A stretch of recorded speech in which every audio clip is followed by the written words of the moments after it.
2022 के शुरू में टेक्सास में द बाइबल सेमिनरी में आर्कियोलॉजिकल स्टडीज इंस्टीट्यूट में स्कॉट स्ट्रिपलिंग की तरफ से एक 2x2 सेंटीमीटर टैबलेट की दरियाफ्त का ऐलान किया गया, जो शीशे का बना हुआ था और इब्रानी जुबान के 40 अल्फाज पर मुश्तमिल था, जिन्हें इसराइलियों ने कर्स टैबलेट का नाम दिया, क्योंकि इस पर जो तहरीर थी उसमें यहूदियों के लिए पैगाम था कि अगर वो खुदा की नाफरमानी करेंगे तो इन पर खुदा की लानत होगी और वो इसी लानत के साथ मरेंगे। कर्ज की इस तकरार ने यहूदी अवाम और मीडिया पर तहलका मचा दिया। ये दुनिया उस वक्त चौंक गई जब 2006 में उर्दन के एक माहिर आसार कदीमा अहमद अब्दुल करीम अल जवाहरी ने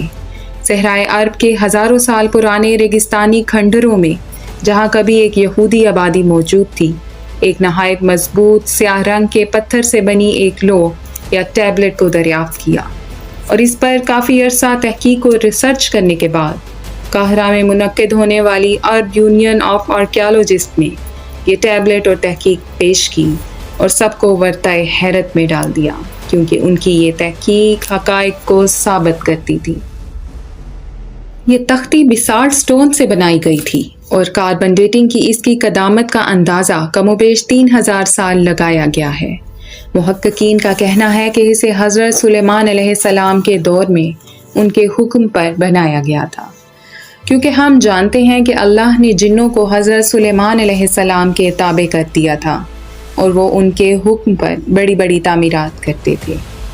और हज़रत सुलेमान अलैहिस्सलाम वो वाहिद नबी थे जिनको अल्लाह ताला ने मुजस्समों और पत्थरों पर तस्वीरें बनाने की इजाज़त दी थी, और जिन्नात उनके लिए वो तस्वीरें बनाते थे। इसलिए ये ऐन मुमकिन है कि ये नक्शो निगार भी जिन्नों ने हज़रत सुलेमान अलैहिस्सलाम के हुक्म पर बनाए हों, क्योंकि इतने सख्त पत्थर पर इस कदर महारत से और ज़ाविये बदलने पर तस्वीरों में तब्दीली का काम इंसानी नहीं हो सकता। चंद नकूश में पूरा दौर समझा देना किसी माफूकुल फितरत का ही काम है। ये वक्त के उन लम्हों की कारस्तानी है जब कोई टेक्नोलॉजी, मशीनें और हिसाब किताब के कोई पैमाने ना थे, और मशीनों के बगैर इस सख्त तरीन पत्थर पर संग तराशी करना नामुमकिन है। इस टैबलेट को मुख्तलिफ ज़ावियों पर घुमाया जाए तो 8 तस्वीरों से मुशाबहत हमें मिलती है। इसकी लंबाई 45 सेंटीमीटर, चौड़ाई 30 सेंटीमीटर और ये 10 सेंटीमीटर मोटा है। माहिरीन आसार कदीमा को मिलने वाली तारीख में ये पहली दास्तान है जिसकी हर लकीर एक कहानी बयान करती है। पहले ज़ाविये पर लंबाई के रुख अब्दुल करीम जौहरी हज़रत मूसा अलैहिस्सलाम की तस्वीर का दावा करते हैं,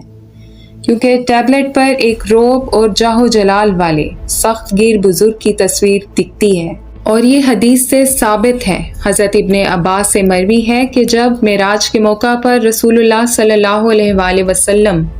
आसमानों पर तशरीफ़ ले गए तो हज़रत मूसा अलैहिस्सलाम से मुलाकात की। वो काले रंग के और लंबे कद वाले थे, गोया कबीले शनु से थे। सही मुस्लिम हदीस 239। और अगर कोई इस कबीले की तारीख जानता हो तो वो काले, मजबूत और कसरती जिस्म वाले थे, यानी स्याफाम अरब थे। यही सख्ती टैबलेट पर मौजूद बुजुर्ग के चेहरे पर है, और इनके चेहरे पर कुछ लिखा भी है। कदीम ज़ुबानों पर महारत रखने वाले एक प्रोफेसर यहया बिन इबाद ने इस इबारत का तर्जुमा किया है, जो ये है कि ये शख्स एक बहुत बड़ा आलिम व दाना है, मगर इसकी ज़ुबान में लुकनत है। कुरान मजीद में भी हज़रत मूसा अलैहिस्सलाम की ये निशानी बयान हुई है कि हज़रत मूसा अलैहिस्सलाम की ज़ुबान में लुकनत थी, जिसके बारे में उन्होंने अल्लाह से दुआ भी की थी कि अल्लाह मेरी ज़ुबान की गिरा को खोल दे, और अल्लाह ने उनकी ये गिरा उनके भाई हारून अलैहिस्सलाम को उनका साथी बनाकर खोली, जो बड़े ही फसीह व बलीग थे। यहाँ अहले शौक के लिए एक सबक है काबिलियत और कबूलियत के फ़र्क का। कबूलियत हज़रत मूसा अलैहिस्सलाम को मिली और रब उनसे हम कलाम हुआ। इस तस्वीर में बुजुर्ग के गाल पर एक सांप का अक्स भी नजर आता है, जो मुमकिना तौर पर हज़रत मूसा अलैहिस्सलाम के असा के अस्तहा बन जाने के मौजज़े की तरफ इशारा है, और उनकी दाढ़ी की तरफ गौर करने से एक बछड़े का सर वाज़िया नजर आता है, जो हज़रत मूसा अलैहिस्सलाम के ही दौर के इस मौजज़े की तरफ इशारा करता है। جب حضرت موسیٰ علیہ السلام سے کہا گیا کہ اس مخصوص گائے کا گوشت مقتول کے جسم سے لگایا جائے، اس نے زندہ ہو کر اپنے قاتل کا نام بتایا اور پھر سے مردہ ہو گیا۔ ٹیبلٹ کا یہ رخ پے در پے موسیٰ علیہ السلام کے دور کی طرف اشارہ کرتا ہے۔ اب اس ٹیبلٹ کو الٹا کر کے دیکھیں تو یہ ایک نئی تصویر بناتا ہے جس میں 4 مختلف تصویریں پوشیدہ نظر آتی ہیں۔ سب سے بڑی تصویر میں ایک ہیبت ناک شخص نظر آتا ہے جس کے چہرے پر صرف ایک آنکھ ہے، جو دجال کے بارے میں بتائی گئی سب سے بڑی اور اہم نشانی ہے۔ حدیث میں ہے کہ دجال کی آنکھ انگور کے دانے کے برابر باہر کو نکلی ہوئی ہوگی، جس پر سفید چمڑی ہوگی، اور بال موٹے اور گھنگریالے ہوں گے جیسے جھاڑیاں، جو بسالٹ سٹون سے بنے اس ٹیبلٹ میں واضح نظر آ رہے ہیں۔ اب اس رخ سے گال پر جو عبارت نظر آتی ہے اس کا ترجمہ یوں ہوتا ہے کہ یہ بہت ہی برا اور جاہل نسب ہے، اس کا نسب کا کچھ پتہ نہیں۔ تصویر میں کانے آدمی کا چہرہ موٹا اور اشارہ دے رہا ہے کہ اس کی گردن بھی موٹی ہے۔ دجال کا فتنہ تمام فتنوں سے بڑا اور خطرناک ہے، جس کی بڑائی اور شدت کا اندازہ اس بات سے لگایا جا سکتا ہے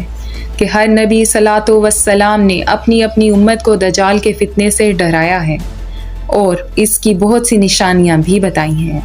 نبی آخر الزماں صلی اللہ علیہ وآلہ وسلم نے دجال کے فتنے اور اس کی نشانیاں بہت وضاحت سے بتا دی ہیں۔ دجال کے عربی زبان میں معنی دھوکہ دینے والے کے ہیں۔ وہ خدا بن کر زمین پر آئے گا اور مکہ اور مدینہ کے سوا اس ساری دنیا کا چکر صرف 40 دن میں کاٹے گا۔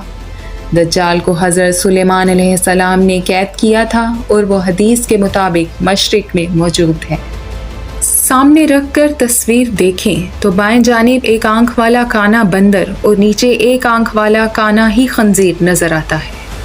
قرآن کریم میں سورہ مائدہ کی آیت نمبر 60 میں اللہ نے ذکر فرمایا ہے قوم یہود کے ان 70,000 افراد کا جن کو ان کے اپنے ہی گناہوں کی سزا میں بندر اور خنزیر بنا دیا گیا تھا، جس واقعے کی طرف ایک کھلا اشارہ ہے۔ دجالی نقوش کے سر کی جانب ایک بچھو کی تصویر بھی نظر آتی ہے، جو ایک نہایت زہریلا اور خطرناک جانور ہے، اور اس کے بارے میں حدیث بھی ہے کہ بچھو کو اگر مدینے حرم میں اور احرام باندھے ہوئے بھی دیکھو تو مار دو۔ اس کے علاوہ تصویر میں بچھو کے ساتھ ہی دائیں طرف ایک ٹوپی نظر آتی ہے، جیسی فرعون مصر اپنے سر پر پہنا کرتے تھے۔ اب اس ٹیبلٹ کے تیسرے زاویے پر ایک شیطانی سر کی واضح تصویر نظر آتی ہے، جو کرسی پر بیٹھا ہے اور ایک سینگ نہایت ہی واضح ہے۔